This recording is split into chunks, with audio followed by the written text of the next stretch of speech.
किसी घने जंगल में गिद्धों का एक झुंड रह करता था। उनका पूरा झुंड एक साथ उड़ना भरते और साथ में ही शिकार करते थे।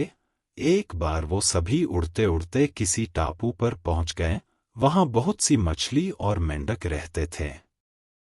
उन्हें वह टापू बहुत अच्छा लगा। उसके खाने पीने और रहने की सारी सुविधाएं उस टापू पर मौजूद थी। सभी गिद्ध उसी टापू पर रहने लगे। अब उन्हें शिकार के लिए कहीं जाना भी नहीं पड़ता था। सभी बिना किसी मेहनत के भरपेट भोजन करते और उस टापू पर आलस में जीवन जीने लगे। उसी झुंड में एक बूढ़ा गिद्ध भी रहता था। वह बूढ़ा गिद्ध यह सब देखकर बहुत परेशान रहता था।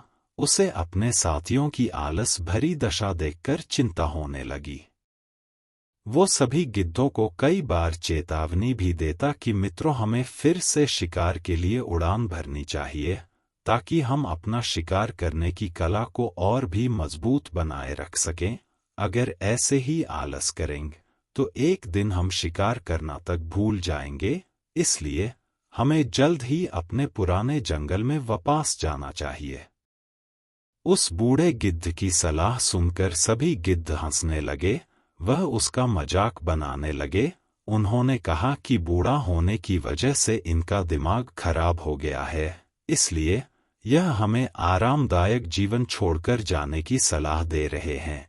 ये कहकर गिद्धों के झुंड से उस टापू से जाने से मना कर दिया। इसके बाद वह बूढ़ा गिद्ध अकेले ही वापस जंगल में लौट गया। कुछ दिनों के बाद उस बूढ़े गिद्ध ने सोचा कि बहुत समय हो गया, चलो उस टापू पर जाता हूँ और वहां पर अपने सगे लोगों और दोस्तों से मिलकर आता हूँ। वह बूढ़ा गिद्ध जैसे ही उस टापू पर पहुंचा, वहां की हालत देखकर वह हैरान रह गया। वहां का दृश्य बहुत भयावह था। उस टापू पर मौजूद सभी गिद्ध मर गए थे। वहां पर सिर्फ उनकी लाशें ही पड़ी थी। तभी उसे कोने में एक घायल गिद्ध दिखाई दिया। वह उसके पास गया और वहां की हालत के बारे में पूछा।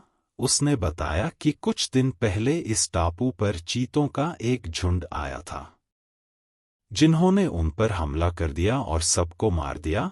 हम लोग बहुत समय से ऊंचा उड़े नहीं थे, तो हम अपनी जान भी नहीं बचा सके। हमारे पंजों में उनसे मुकाबला करने की क्षमता भी कम हो गई थी। उस घायल गिद्ध की बात सुनकर बूढ़े गिद्ध को बहुत दुख हुआ। उसके मरने के बाद बूढ़ा गिद्ध वापस से अपने जंगल में वापस चला गया। हमें हर हाल में अपनी शक्ति और अधिकारों की रक्षा करनी चाहिए। अगर आलस की वजह से अपना कर्तव्य करना छोड़ देंगे तो भविष्य में यह हमारे लिए घातक हो सकता है।